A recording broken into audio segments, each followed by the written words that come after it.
Çan salı bir.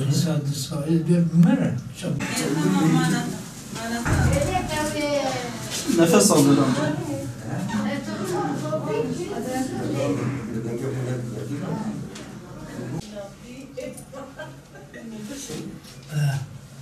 Amca biraz şüphenem mi? Kerek amca bu?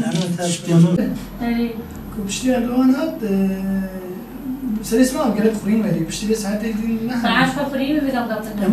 Aile hekimliği sistemini Türkiye için doğrusu ben bir fırsat olarak değerlendiriyorum.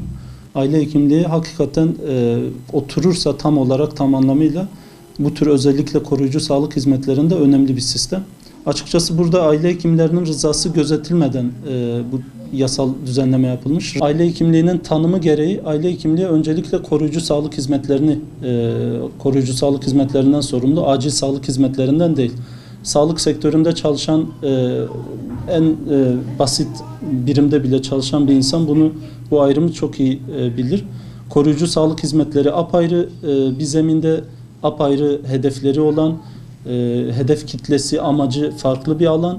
Acil sağlık hizmetleri ve ikinci, üçüncü basamak sağlık hizmetleri de tasnifi yapılmış, sınıflandırılması yapılmış, görevleri belli, apayrı bir alana tekabül etmekte.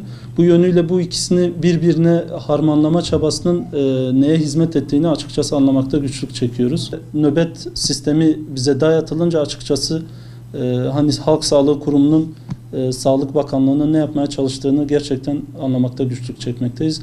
Bu yanlıştan da en kısa sürede dönülüp koruyucu sağlık hizmetlerine dönük yaptırımların, yeni uygulamaların yapılması taraftarıyız. Aile hekimlerine dayatılan bu sistemin yanlış olduğunu düşünüyoruz. Çünkü bizim sağlık ocaklarındaki tek amacımız koruyucu sağlık hizmetidir.